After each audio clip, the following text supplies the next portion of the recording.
I will present tonight. Please fill out the request to speak form or request a suggestion form. Other concerns not related to the proposals could be addressed during a regular meeting of the council on the second meeting of the month. In an effort to allow everyone an opportunity to be heard, the 3-minute rule will be in effect. Speakers shall refrain from debating, personal attacks, and from making confrontational or derogatory comments. In the event a speaker has completed their comments prior to the expiration of their allotted 3 minutes, any remaining time shall be forfeited. Again, your comments should only be related to the proposed charter amendment or the alternative proposal. A representative is here, Ms. Maxine from the Registered Voters Office, to register citizens to vote. She is in the right-hand corner. Thank you for attending. Maps tonight is right here on the right-hand side of right here, the city of the parish. So after saying all that, where's Maxine? I'm sorry, I forgot that. Can you raise her hand? Okay, she has some registration cards, so it's important that you get out and register to vote. They have some more chairs back here, sir, if you want to have a place to sit. Again, tonight, I'm going to present my alternative proposal, but before that, I'm going to present what the other council members had been proposing at their council meeting and what was introduced at the last council meeting on July 10th. So y'all just bear with me. If you happen to hear the proposal before, I'm going to go through it not so fast, but I still want you to understand because maybe you guys have not happened to see the proposal. But in the next few minutes, I'm going to show that on the PowerPoint. And after that, before the question and answers, I'm going to show my alternative proposal.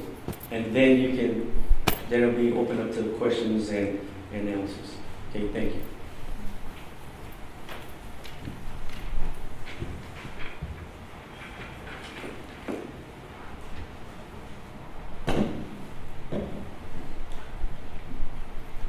Okay, there we go.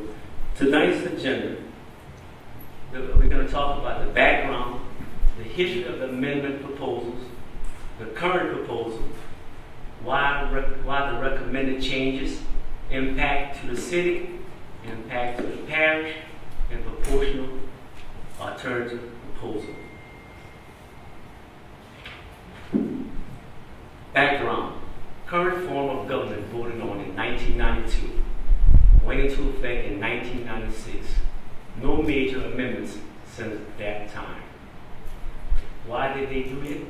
Parish was broke, political turmoil. What were the intentions of the original charter authors? Original charter authors intended ongoing amendments. Original charter authors also anticipated a future consolidation of tax base, which has not happened, and the small towns are not likely to agree to. The government function of the city of Lafayette are consolidated with the government function of Lafayette Parish. The city of Lafayette shall continue to exist as a legal entity. The city parish council shall be the governing author of the city of Lafayette. The president shall exercise general executive and administrative authority over all department officers and agencies. Every Lafayette Parish Registered Voter participates in the election. Lafayette Mayor President. The Mayor of Lafayette is the same office as the Parish President. Lafayette City Parish Council, 9 single members districts encompass the whole parish. Lafayette City Parish Council has no jurisdiction in other incorporated municipalities. Broussard, Carencro, Dusson, Scott, Youngsville, all 5 towns have their own mayor and council. History of amendments proposals. 2010, 2011, Charter Commission and deconsolidation vote. 2013, fair and focused playing field on the council floor. 2015, campaign issue and campaign promises. 2018 proposal. What are the issues? Lack of city autonomy, unequal representation, one man, one vote, lack of focus on parish issues by parish leaders. This proposal is not deconsolidation. What is the proposal? Establishes a city-only council, establishes a parish-only council. The parish council, 5 districts, approximately 45,000 people in each district. The city council, 5 districts, approximately 25,000 people in each district.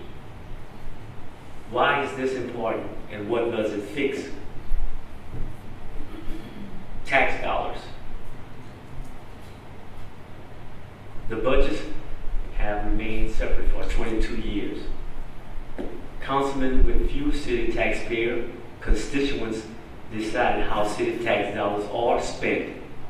This proposal on a city representative will vote on city taxes. Tax dollars, 2017-2018 adopted budget, $633,463.09. Parish of Lafayette, $96 million, approximately 15% of total budget. Majority dedicated property taxes, $12 million general fund. City of Lafayette, balance of budget that includes City of Lafayette, Lafayette Utility Systems, and LUS Communications.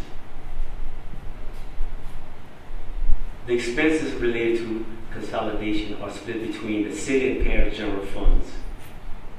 Allocation formula based on budget expenditures. City spends more because it has more revenues. Non-dedicated ad valorem and sales tax revenue, city has more revenue. Allocation formula. 78% city, 22% parish. Council office, president's office, and CAO administration. 82% city, 18% parish. Chief financial officer, accounting, budget management, and purchasing and property management. Representation. This proposal fixes 2 representation issues. Guarantees that all city voters have representation on how LUS is governed. Currently, some city residents have no representation on LPUA. Guarantees that non-city residents do not have a vote on how property taxes they do not pay are spent.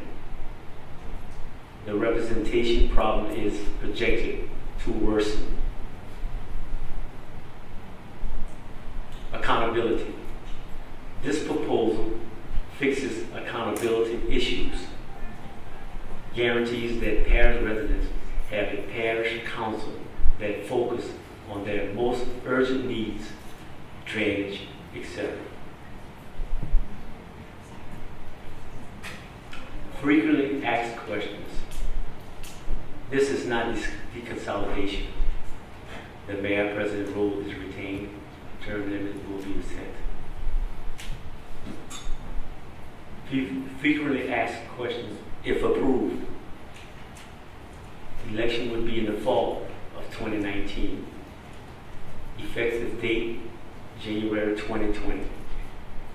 Current city parish council remains in office to completion of term, December 2019.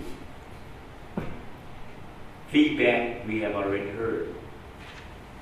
Additional parish council members, additional city council members, concerns about added costs, personnel. Next steps and question and answer.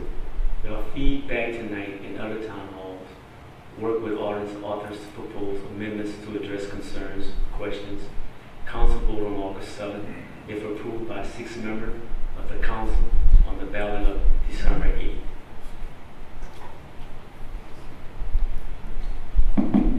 Okay, well, right now, the next step is I'm going to tell you about my proposed alternate proposal. It consists of separating the city and the parish government without amending the charter and without redrawing the boundaries. Also giving the citizens of Lafayette what they have a lack of, which is autonomy.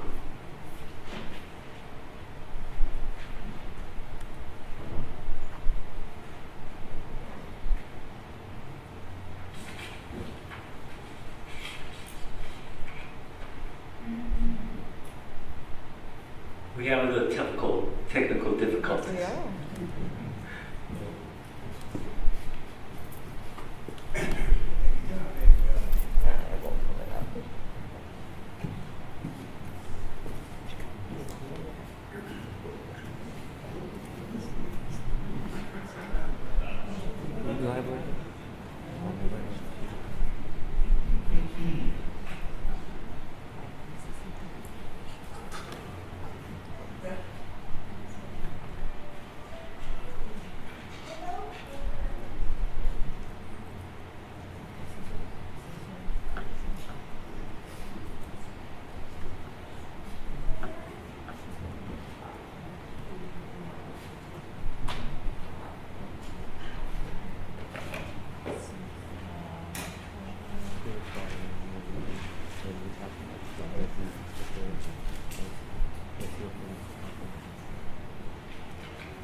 That's another item.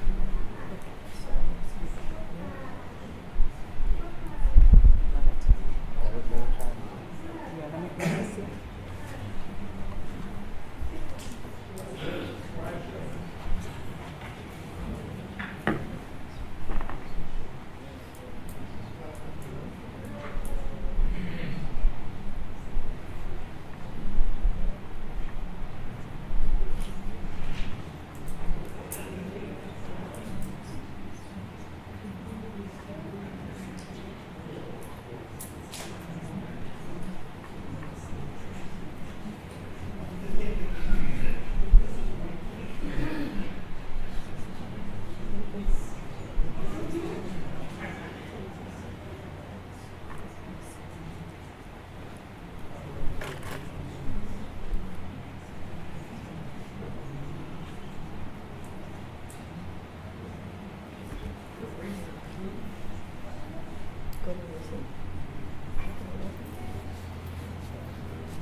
You see, they didn't show me where. Yeah, I think they showed her.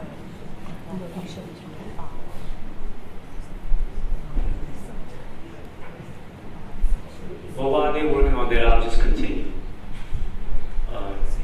I objected for offering an alternative to current charter amendment proposal to offer and stabilize autonomy for the city of Lafayette, to preserve the integrity of parish government, to separate the representation for city and parish government. Proportional voting. Proportional voting could work as an alternative to the current charter amendment proposed under consideration by the Lafayette City Parish Council. That's not the presentation. Under this alternative proposal, the council would retain all 9 of its existing seats, and council district boundaries would only be subject to change through the reapportionment process based on the 2020 census data. As it relates to council members, voters on matters pertaining to the city of Lafayette, each vote would be weighed based on the percentage of city of Lafayette citizens residing within a respective council district. Each council member would retain 1 full vote on matters pertaining to the parish of Lafayette. 2 separate agendas, 1 city, 1 parish.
right there. That's it. There we go. Okay, Sorry now about we got that. it. Sorry about that. I'll start It was over deleted. again. Sorry about that. Formatting. Okay, the format, okay. Jack, What's that right side? Gotcha. right there. Okay. Objective for offering an alternative to the current charter amendment proposal. To offer and stabilize autonomy for the city of Lafayette. To preserve the integrity of parish government. To separate the representation for city and parish government. Proportional voting. Proportional voting could work as an alternative to the current charter amendment proposed under consideration by the Lafayette City Parish Council. Under this alternative proposal, the council would retain all 9 of its existing seats, and council district boundaries would only be subject to change through the reapportionment process based on 2020 United States Census data. As it relates to council members, votes on matters pertaining to the city of Lafayette, each vote would be weighed based on the percentage of the city of Lafayette citizens residing within a respective council district. Each council member will retain 1 full vote on matters pertaining to the parish of Lafayette. 2 separate agendas, 1 city and 1 parish. Okay, proportional vote weight by council district. Look on the left-hand side, council district 1 through 9, and you can see the perspective as far as the city council district 1. City of Lafayette has 12%. Non-citizens of Lafayette has 88%. So that proportional vote weight would be 1/10. And if you can follow it down, let's go to District 3 where I'm at. It would be 91% of city. Non-city residents is 8%. And proportional weight is 9/10. And Mr. Boudreaux is here. He's number 4. And when you get to someone in the parish, like number 9, being he represents no parish residents, he has 6% of city. And being that again, he represents the parish, he has 94%, and he has a weight of 1/10. Okay, proportional vote. In this example, the total weight of the full council's voting strength is 4.9. Thus, a majority vote would be 2.45. A supermajority vote would be 2.94. Supermajority vote when we need 6 people to make something pass, make an ordinance or a resolution pass. Sometimes we need 6. Like it was going on now, we need 6 instead of 5. The percentage used in this example are based on the number of registered voters in Lafayette Parish. However, such a proposal would be based on the actual overall population of the parish, which should pretty much be the same. The following slides will demonstrate a couple of examples of proportional voting on the existing Lafayette City Parish Council. If parish council member voted against city council members, look how it's broken down. Again, council district 1 all the way through 9, proportional vote in decimal 1 would have 0.10, which would be a no vote, 0, and all council members with predominantly city of Lafayette resident voting unanimously will meet the vote, a majority and a super vote. Random, 4 yeses vote, 5 no votes. Depending on the controversial nature of a massive, a combination of votes and no votes among the council could fail to meet a majority. And look at the illustration. Illustration there, council 1, 0.10, and district council district 6, he has 1 full vote because in that district, he represents the majority of city residents. He has 100% of city. He has no parish voters. So he remains 1 hopeful vote. When it comes to parish, all city council, city and parish will have 1 solid vote. So that's where the autonomy comes in, because the city will retain control, because we have more percentage than the parish people. Parish council, I'm sorry. Proposal voting is cost effective, no duplicate bureaucracy, no costly professional or legal fees to implement, simple to administer, preserve existing council district without legally manufacturing, avoid gerrymandering of new council district, preserve majority representation, related objectives, can be adjusted for new U.S. Census count, annexation, and population vote. What that means is that whenever we have a census, all you have to do is just adjust the percentage. Right now, I have about 91%, somewhere in that area. If the census change, you just adjust my percentage. It can either go up or go down. Most likely it goes up because a lot of people move into District 3 around the state. So it can probably go up. Again, it can go down. So the city council members, their adjustments would be determined according to the U.S. Census. So, and then again, the parish represents some of the city residents. So the percentage will never go up because you can't annex city into the parish. So the city will always continue going up unless somebody from the city moves to the parish. But then again, that parish council person will still vote, as you've seen on that previous illustration, because they do represent some city residents.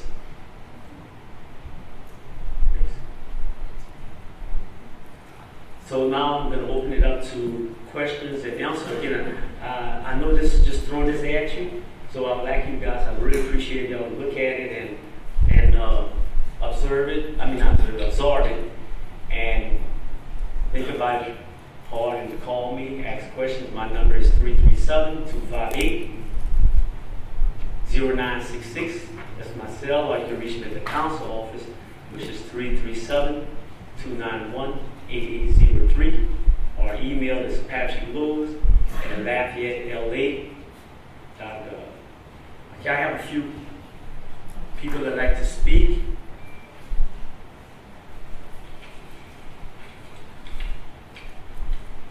Mr. Michael Lanford. Michael Lanford on Vermillion Street. Okay, yes, sir. Your alternative answered my question. Thank you. Okay, thank you. Denise Sullivan. That's Dennis Sullivan. Dennis, I'm sorry, Dennis. That's all right, no problem. I signed up in case I wanted to say something. I'm all right. Listen. You all right? Okay, thank you. Thank you. Mr. Lord Rochon. Where do I go? I'll bring you this way.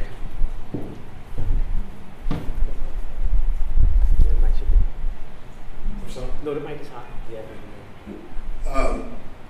Good evening, ladies and gentlemen. Mr. Mike A. Bear, sir, I don't know your name, and Pat and Ken.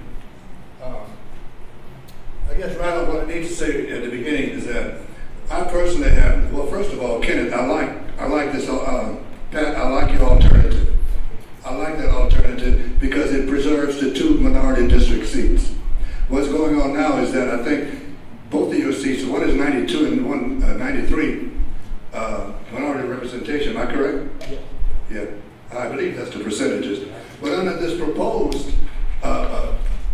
that's being presented, I think it goes down to something like 65% in one district and 66% in the other.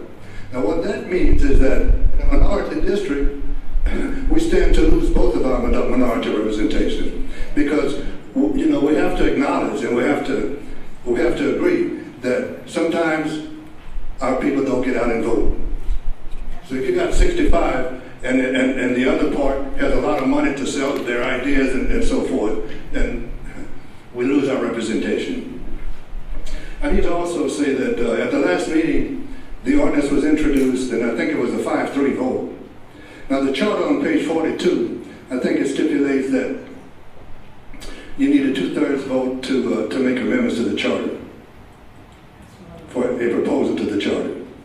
And so if that's accurate, and unless you have case law to the contrary, that vote failed. Because it was 5-3, and in order to introduce a proposal to amend the charter, it requires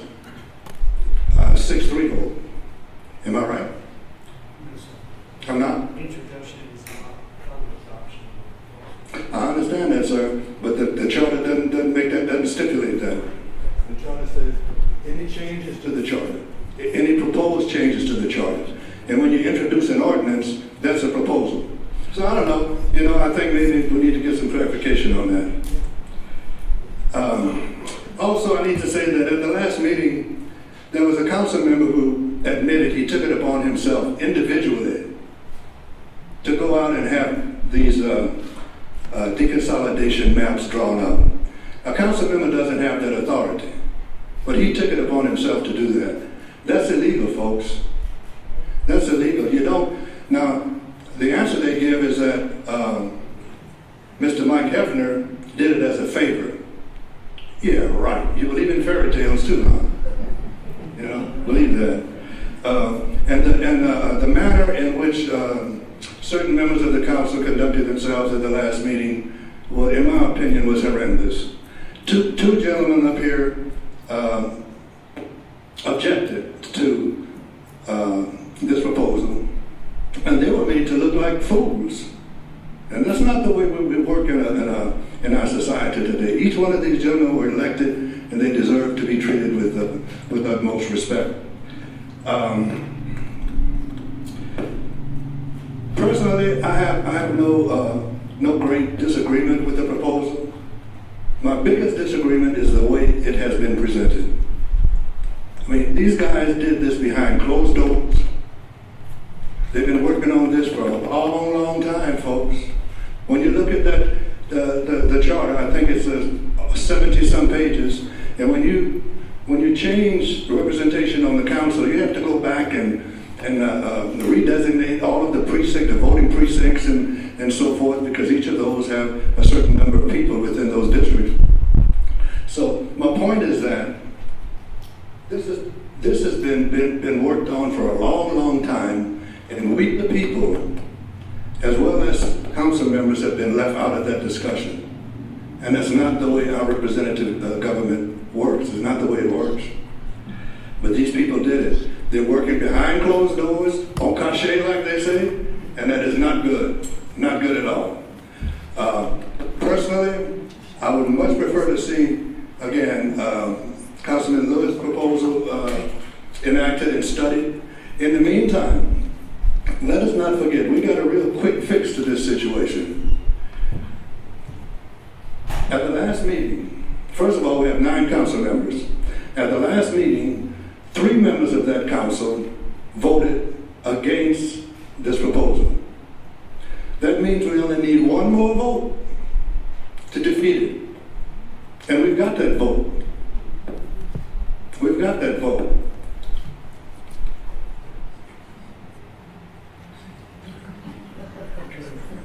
We've got 2 black minority council members, and we have Mr. Jared Bellar and Mr. Terry. That's 4. If those 4 people vote against this amendment, it's done. It's dead. And that's what needs to happen, because if we allow this proposal and it to go through and it passes, the minority representation in this government is going to be impacted for generations. Believe it. Look at the first proposal that was done in 1996, I think it was, and we're still living with that. So you can get a good idea on that. Let me just say this. In the beginning of Pat's presentation, there was some, and it's not him, I know someone else put that together, but they gave out some erroneous information. And I speak from experience because I guess I may be one of the few people, with the exception of Andy Hebert, I worked with the police jury as director of federal programs. I worked with the parish council as council clerk, and I worked with the city parish council as city parish council clerk. So that's my experience. So I have a little idea of why we consolidated in the first place. And it was not solely because the parish was going broke. That was part of the problem. The other part of the problem, as I remember, is that the city council and the parish council couldn't get along and they couldn't get nothing done. So they consolidated. Now there's some discussion that we're not talking about deconsolidation. Well, I may be wrong on this, but when you have one council when you have one legislative body to make the laws for the city and parish of Lafayette, and you separate those and make two councils, that's deconsolidation, folks. You know, I don't care what you call it. I mean, let's not play games with people, you know. Let's call it what it is and then move on. Thank you very much for your time.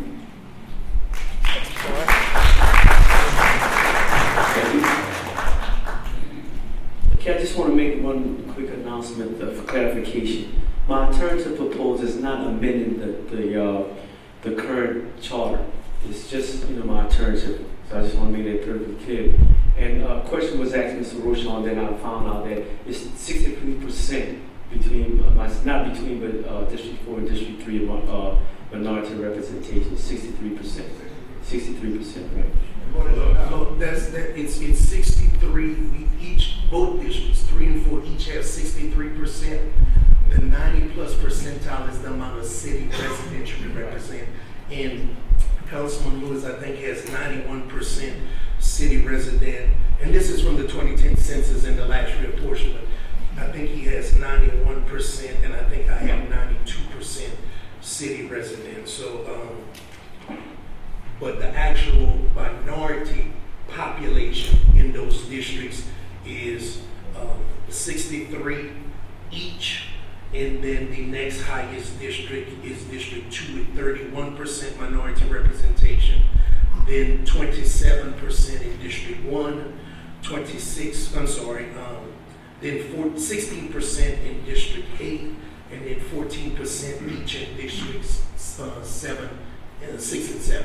So, but it's 63%. I just wanted, but the population of people in the city is 90+%. Okay. Yes. I can see the merits in what they're trying to do about establishing a different basis for expenditure for them. I can see merits in what y'all propose are. How do you introduce this to the city parish council when the others have been voted on, whether it's legal or illegal, I don't know. But how do you propose to introduce this again? Okay, if you don't mind, people signing to speak in question, I'll get back to you. Okay. Mr. Andrew, you know?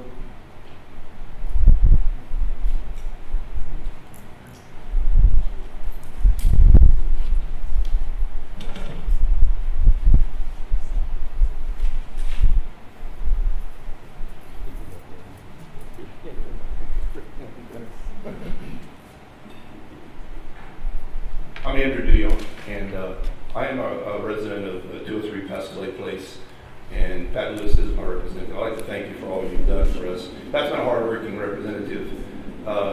Ken, you and I worked a lot together in the past. I'm a former employee of LUS. I was a manager with LUS for 30 years, and so I'm coming from this to this issue with a big concern about how LUS is represented in voting for issues before the councils. I can recall many times when our city-owned utility, you heard a lot about it in the news lately, it's our city-owned utility, the people of the city own this utility, that we had to eke out votes for things that we needed to run our system properly, worrying about the split between parish and city vote. Now, we did have the LPUA, it's primarily city vote. But do you know that the LPPA, a lot of people don't know this, you have the LPUA, Lafayette Public Utilities Authority, you have the LPPA, Lafayette Public Power Authority. That is the entity that's established to govern our coal plant, the biggest asset that the city owns. It's not even addressed in the charter. So who governs that? The entire parish council, city parish council.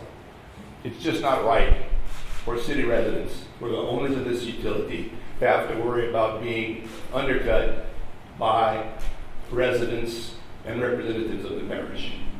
And I say this knowing both sides. Those of you that have known me for a while, I was chief administrative officer of the parish in the 70s and early 80s. And I remember I was a staunch advocate for consolidation back then because Lloyd Rochon, who I worked with, he's correct. I recall that the main driver was we were broke. There wasn't money for parish issues, and believe me, it hasn't changed. The same thing is occurring today. Those issues need to be handled on a parish level, but the city issues, primarily for me, main interest being LUS, has to be, I think, governed by city representatives. Now, I understand the concern about representation, minority representation. I think that's very important, and I think the issue has to be resolved before we can move ahead. In fairness to all, that's a very, very important issue. I do have a question, and that is this: I've heard the notion of a representative vote like this before, a proportional vote. It's interesting, but I'm not aware of other venues that have it. So do any of you have an idea of an entity, either a city or county, that uses proportional voting? And if so, what's been their I did a little research on it, and I found someone, I think somewhere way up north around New Hampshire, they are doing it out there. So as far as locally in Louisiana, no, not that I'm aware of. Possibly could be, but the proportional vote is just like, for state not state representative, but you know how they do that to elect presidents and what have you, these delegations.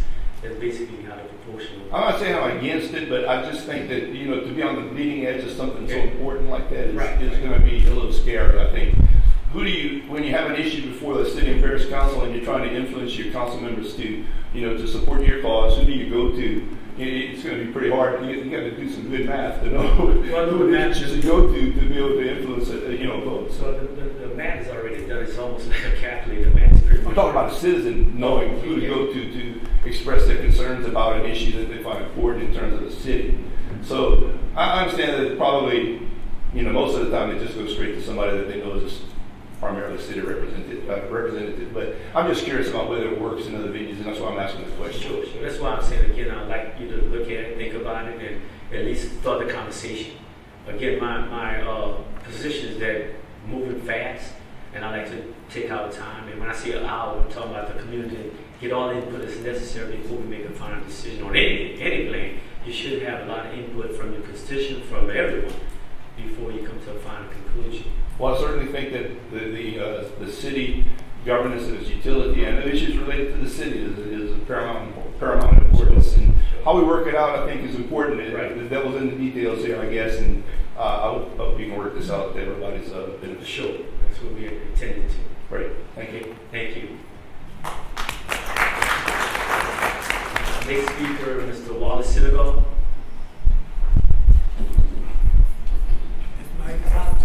Yes. Good evening.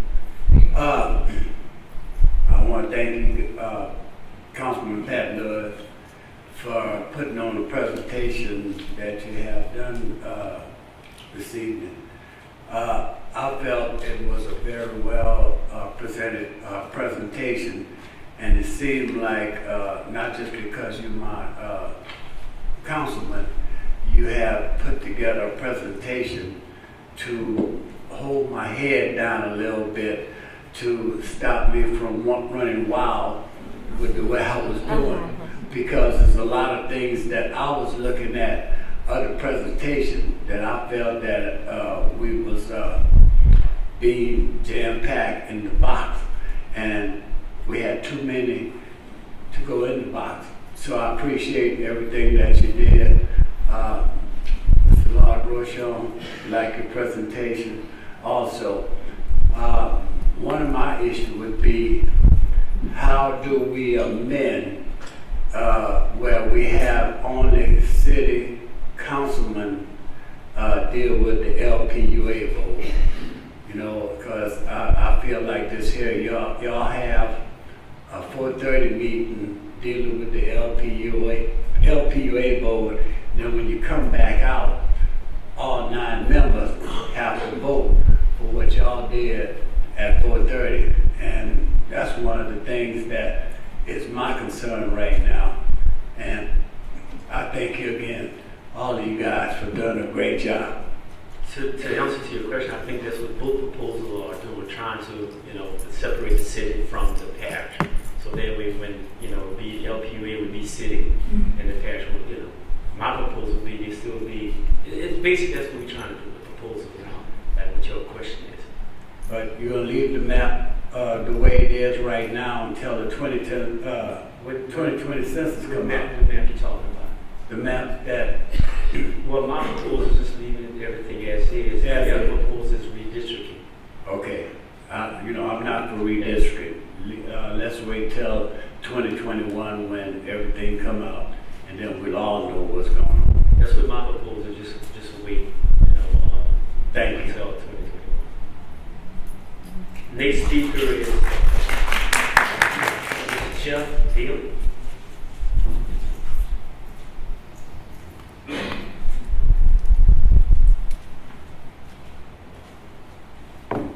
My name's Jeff Daly, Elmhurst for life.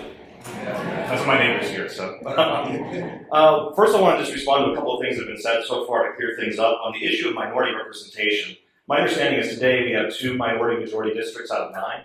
The maps that I've seen last were there'd be 1 minority-majority district in the parish and 2 minority-majority districts in the city. Is that correct? So that would mean we would be going from minority-majority representation of 22.5% on a city parish council to 20% on a parish council and 40% on the city council. There's 10 times more budget at stake at the city. So I would argue that actually the proposed charter amendments as they stand will increase minority representation significantly in terms of the voting power relative to the amount of dollars that are under control. Secondly, the issue of, was this done behind closed doors and this, that, and the other? My understanding is that the standard process for making any changes is it starts in a committee, then it gets introduced to the council, and the council introduces it, and they decide to vote on it, and then we have some time to have public discussion before we actually go to vote. So I don't think that anything was done untoward. I think it's unfair to the people who put time to figuring this stuff out. That wasn't done, sir. That wasn't. There was a group of guys who did it, who put it together as a committee. Without council input. This is my time, sir. Thank you very much. Well, the council input is when they bring it up to be introduced. So this is what we're doing right now, which is the council input. I'm curious, would you use the proportional voting? Would that apply to ratifying anything the LPUA votes on? So if the LPUA votes on something, it's not everybody, all 9 people would get an equal vote. They would get a vote based on their proportional vote because that's a city-related issue, correct? Correct. Okay. And we still have to do a lot of studies. Again, I'm just presenting it right now. Absolutely. Everything needs to be added, critique.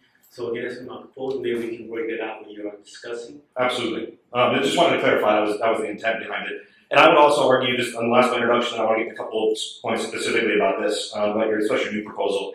I believe we can't wait to make these changes because if we wait till the census comes out and control shifts, in theory, the parish is now control of what the city wants to do at that point. Not that that will happen, but the possibility is there. And as a result, I think we need to make a move, whatever that move is, sooner rather than later, in my opinion.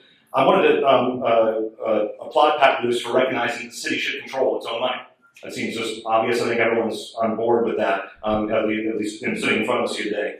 I also want to applaud the attempt at new ideas. I think, we should be trying different things and seeing what makes the most sense. I do have a couple of comments on the new proposal. This is just obviously off the top of my head. I've heard about it for about 10 minutes here. But some of my initial reactions, one, I fear this might be too complicated. We already struggle with getting the public to be aware of what the City Parish Council is doing and understanding it. And this is going to take a lot of education, and I think it's going to be a challenge. Not maybe a reason not to do it, but we have to be honest with ourselves about that.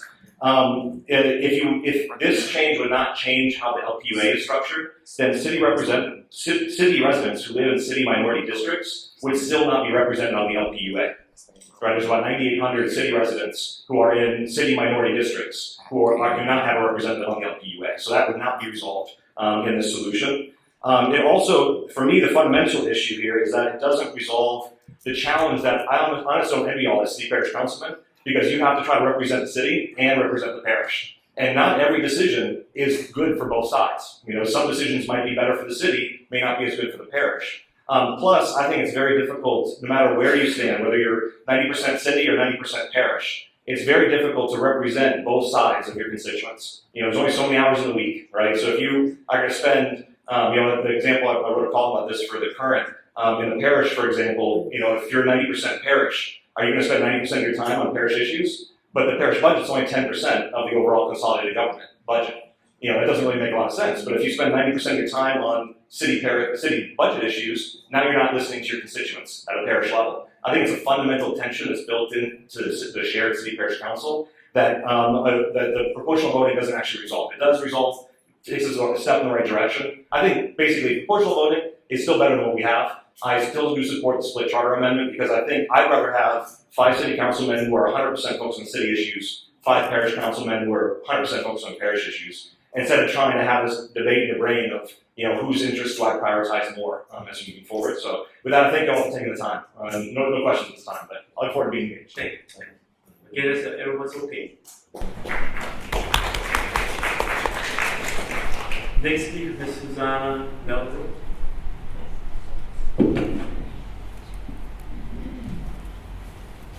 Hi, thanks so much, Pat.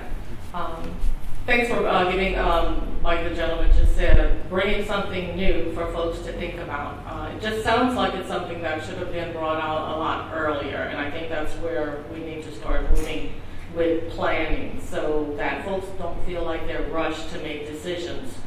So while it's so new, I know you said you were presenting it to us. Have you already presented it to the other council members? I did present it to 2 of them. Okay, so, Again, let me correct that. I did talk to them about it, show them a little bit, but not a full-blown illustration. Right.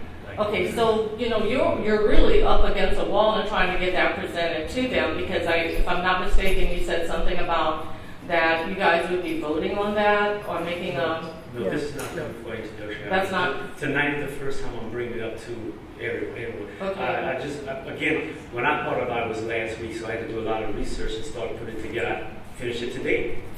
So Thank you so much. It's still new at me, but I'm pretty much familiar with it. It's not like something that I've been knowing about for many years. I just put it together because I pretty much support what the council members had voted on last time on the 10th of July. So I decided I need to take it upon myself or someone to maybe have an alternative to it. So, and that's what I did, have an alternative to what's going on. So with the consolidation and all, when are they planning to vote? When is that going to be brought to us? August 8th. Right, so that's like Okay, so that is right around the corner. Right. So at some point in time, the council will be voting on something, but they really haven't taken the time to take everything into consideration because it's just now being presented to the community, so we still have this gap. So good luck with that. The other thing, I'm in District 2, and I am in the unincorporated area. So I sit, swing between Carriacrone and between Lafayette. Nobody basically wants us. So I know there were talk years ago about annexation, okay? And really when you think about consolidation for Lafayette, and we should not have like a parish and a city. We should have Lafayette.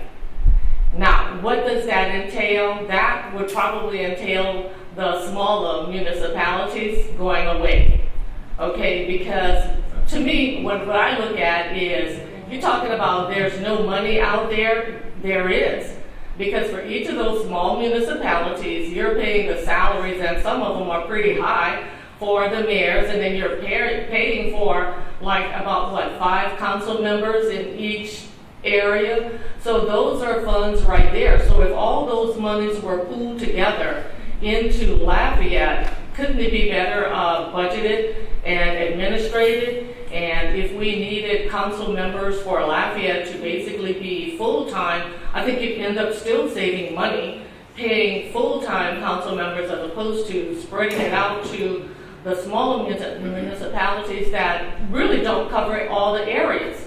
Because all these areas that are unincorporated are just sitting there not getting all the services that are actually needed.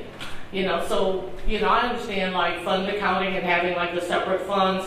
You can still do that, mentally if you need to see that on paper.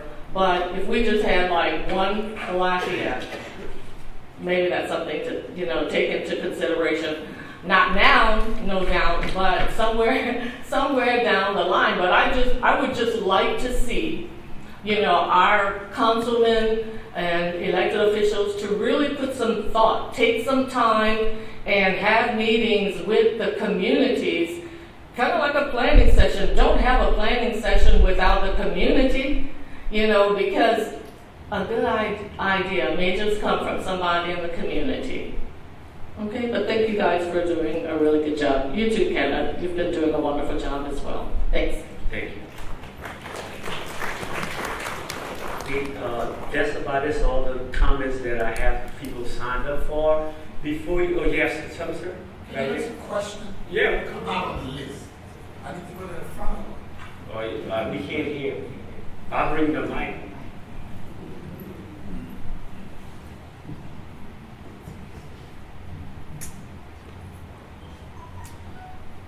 You're my councilman from District 3. Don't put a proposal about consolidating or deconsolidating. That happened 26 years ago or 22 years ago. You voted no. Okay? It was 5-3, 9 council member, 1 wasn't there. So what I came here to ask tonight is that why did you vote no? And when is the next go round for y'all to get together and vote? Because I believe if my council member voted no, I need to know why. That means that you do not think what happened or what is going on is right. So you need to tell me why you voted no, and you don't think that going back to what it was, 5-5, is a good idea. So you can tell me why. The reason why I voted no is that I felt that we need, just like Ms. Melville was saying earlier, that more time. And I don't know, yes, I do represent you, but a lot of time when things go on and that I think that the community that I represent need to know about, I have town hall meetings. I never had a town hall meeting with this proposal that was presented on July 10th for my constituent to be aware of. And that's why I voted no, because I need to know more about it. And I still feel that it's moving a little bit too fast. I feel that people need to know, not just my community, but other people need to know as well, because I've been hearing that we just moving a little bit too fast. So that is the reason why I voted no, because there was not enough time for me to get the word out what's going on as far as the proposal and amending the charter. That's basically why I voted no for. Okay, thank you. Yes, sir. Yes. Two things. I heard, I think. Go to the mic, Mr. Lord. Yeah. Sorry. That's okay. I'm sorry. I think I heard on the news, I read in the newspaper that there's an amendment being considered to prevent current council members from running for new seats if this proposal happens. And for me, I'm against that. One main reason, if that happens, Kenneth's got to go. And Kenneth is one of the most productive council members that we've got on the council. And to lose him as a representative in our community, I don't think would be in our best interest. So, I also want to get some clarification on what the gentleman said about minority representation. I didn't quite get that. I think he inferred that we had 3 minority districts instead of 2. Yes, sir. And then there's going to be 2 on the city and 1 on the parish. So it's 40% representation. Well, you're talking about you're not talking about the existing council. 2 on the existing council. Right. Okay. I misunderstood you. Thank you. Thank you.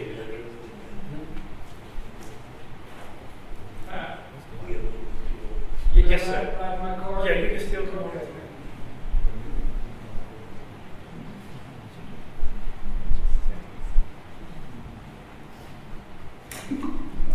We've heard a lot lately. I'm Dennis Sullivan. We've heard a lot lately about the selling of LUS, and that's a bothersome thing that I hear. I've attended LPUA meetings before, but it's never been very clear to me exactly how the money works. I know LUS makes good money providing us our utilities, and I know that it goes into some kind of a parish fund. It goes into a fund, and that helps the parish as well as the city.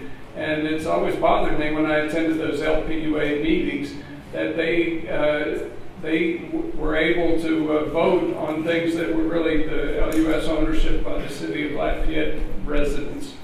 Can you clarify in any way exactly how that money stream works and how it might change if this separation occurs? Well, I will refrain to my colleague because he is one of the authors of the changing amendments, amending the charter. Mm-hmm. So if you would like to respond to that, Mr. Boudreaux. Your question is, how will the management of the monies for Lafayette utility system change under the current government versus the proposal? Before we even go to the changes with the new proposal, how does it work now? LUS earns money, makes a profit, and does it go into some kind of a fund that is used throughout the parish? No. Not at all? No. So LUS funds go into an operational account to operate the system itself, but because LUS is considered a business entity, they pay an in lieu of tax to the city of Lafayette, which is now recognized as the Lafayette Consolidated Government. So they do pay in lieu of tax to our general fund because AT&T has to pay taxes, Cox Communications has to pay taxes, Slimco, Clico, they pay taxes. So since this is a government entity but people owned, they pay something called in lieu of tax. Rather than pay the normal tax, they pay the government based on revenue that's generated a certain dollar amount. That goes into the general fund. But all other revenue that is generated stays within the system to operate the system. okay, once it's in the general fund, who gets a slice of that pie? The entire council, the administration, 9 people, budgets, right? yeah, they See, budget. that's they kind of budget- weird, isn't it? they Don't you budget- agree? They budget those dollars. That's mayor right there. Yeah, I am retired from LUS now, by the way. Anyway, in lieu of tax is the way that the money goes from LUS to the general fund. But by the charter, it's restricted. Exactly, that's what I'm saying. That's all I'm about to say. That, So it Paul. all stays in the city? The charter restricts it to use only in the city. But his question was this, and yeah, that was clear. But what he's leading to is that he's trying to see who controls it. And so therefore it's restricted to the city's general fund, but all 9 members of the council vote on that is what he's getting to. I have an understanding of why that happens because one of these gentlemen in a legal capacity had made a decision in the past that because they were liable for anything that might happen with LUS, the parish people were also able to be on LPUA and make votes. So I was okay with that.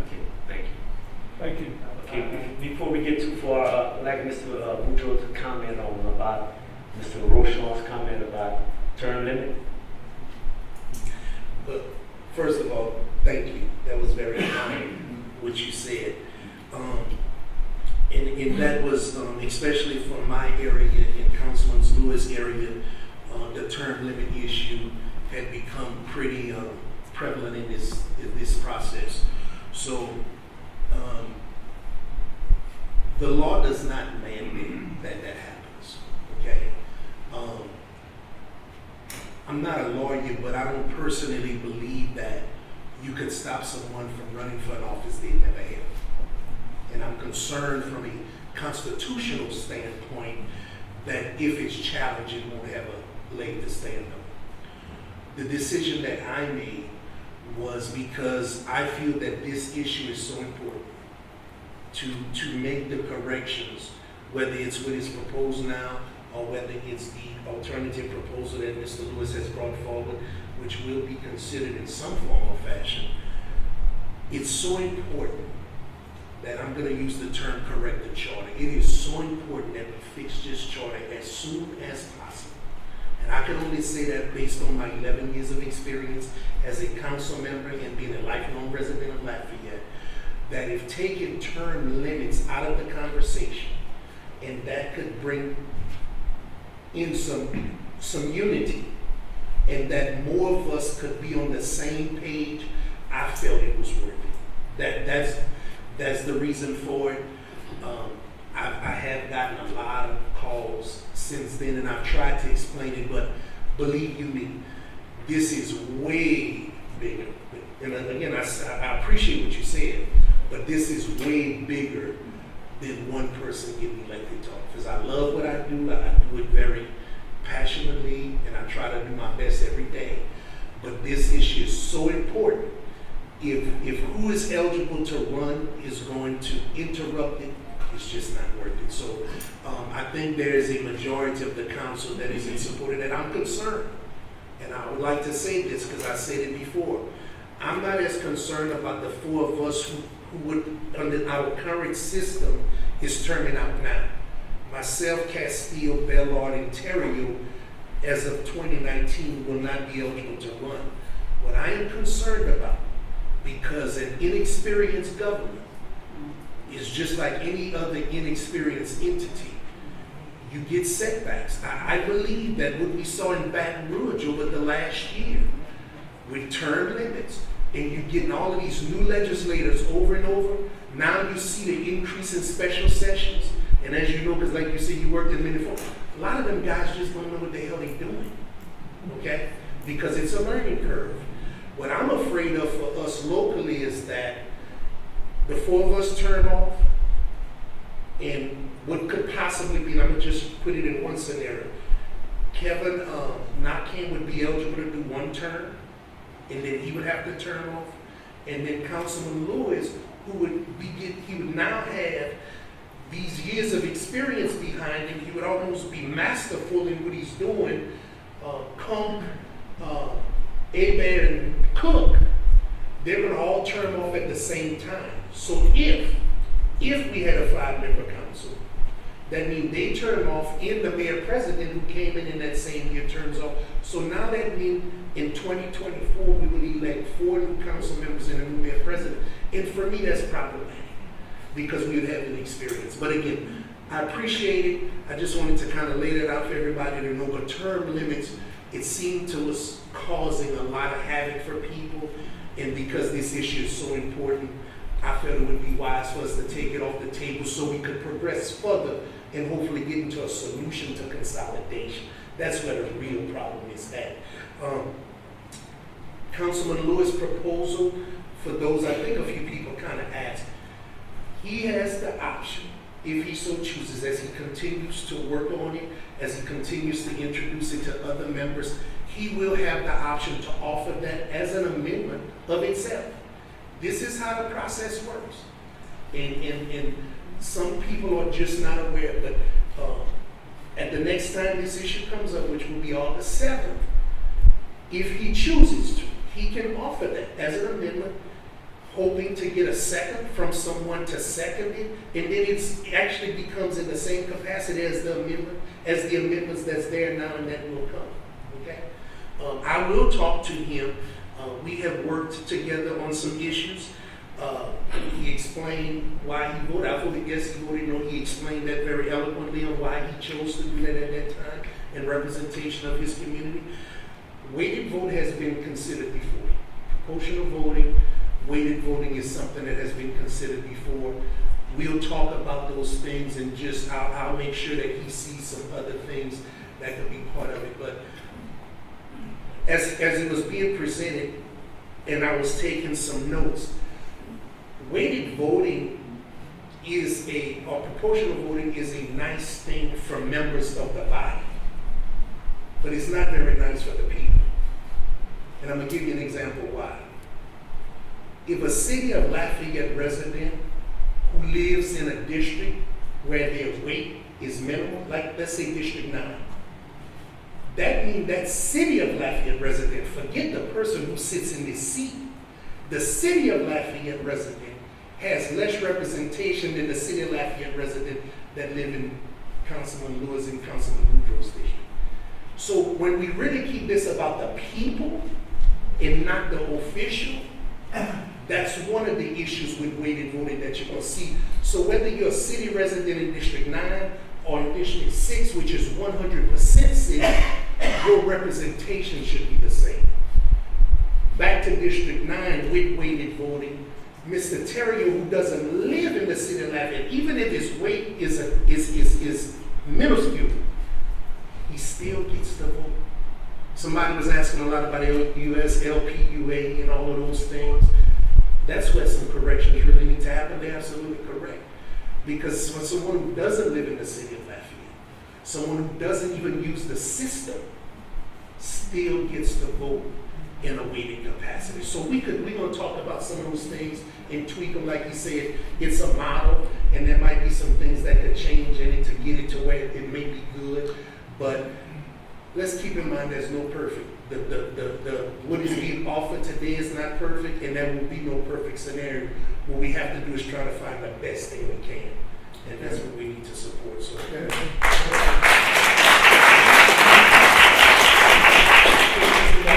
What's the rush? What's the rush in getting this done now?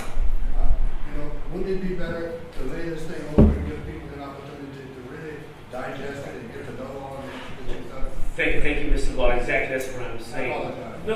That's what I'm saying. That let's just give us enough time. I'm bringing it in front. In fact, this is Mr. Boudreaux's first time hearing that, and I'm hearing what he said that it had been brought to the table before, and that's what I'm talking about. Like Ms. Melville said, give it time for people to absorb it, to analyze it, to see if it'll work. And again, like Ms. Melville said, someone might have something that might be better, or might have some type of input that'll make this plan that I'm proposing better. So again, I'm just one of the people that have time, my colleagues and my constituents and the citizens of Lafayette, to have enough time for us to make our decision if we want to bring it in front of the council to bring to a vote in December. And if not, just prolong it. Mr. Abear, Can I respond to Lord's I'm trying to make all the meetings. Hold on one second. Lord had asked me a question. I just wanted to respond. As far as the rush is concerned, one of the things that haven't come out in these conversations is, and again, I was maybe talking a little bit earlier about the staggering in how people get elected. For a rush, and I wanted to just share this, and I think it was in the presentation Mr. Lewis did, but when people say rush, in 2010, 2011, there was a charter commission. And what I would offer to you is that I don't see it rushing, and this is the direct response for you. The reason I haven't categorized it as rushing is because it's been worked on for me. But myself and Mr. Lewis, we came on at different times. So in 2010, 2011, there was a charter commission. In 2013, there was the fan focus plan.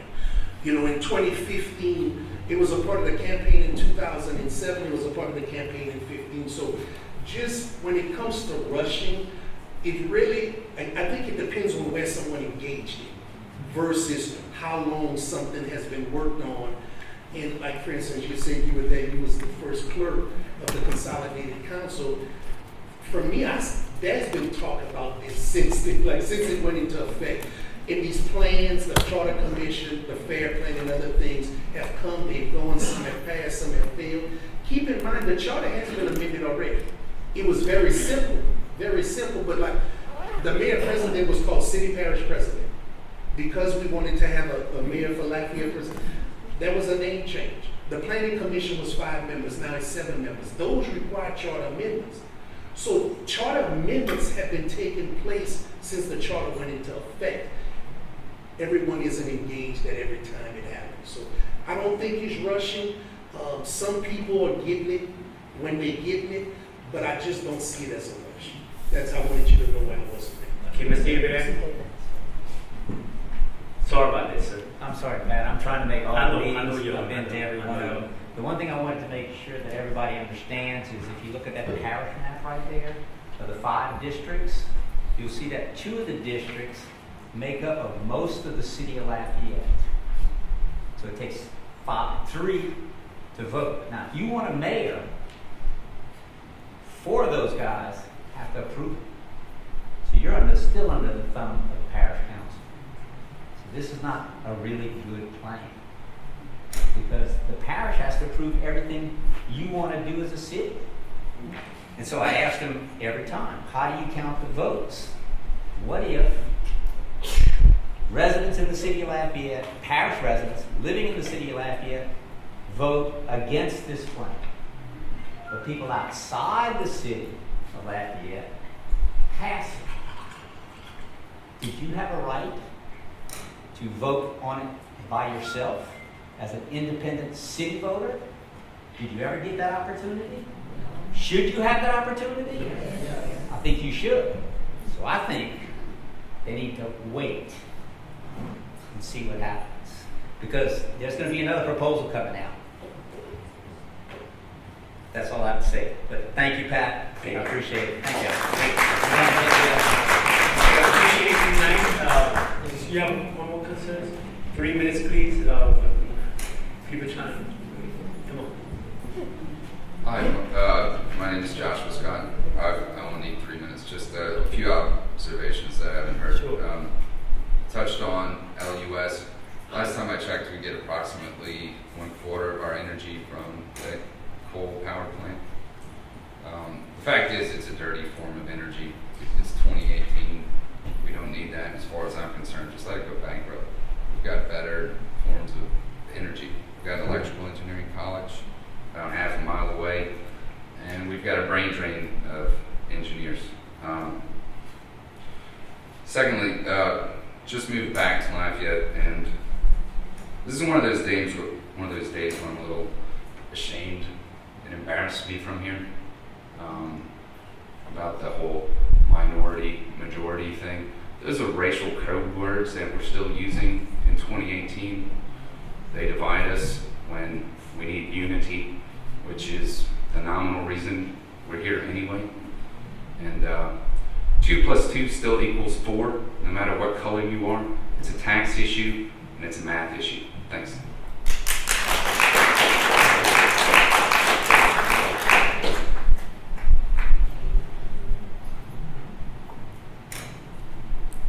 One more quick follow-up comment. People are talking about this being rushed. We're not voting till December. There's still 5 or 6 months to debate this. Thank you. I appreciate everyone that came out tonight. I hope y'all have got some information and a little more involved. And that's what it's all about, being involved and finding out. Thank you again. Appreciate it. And before you guys leave, y'all can look at the map that's proposed right here before you walk out. The preceding program was made possible in part with production assistance provided by AOC Community Media.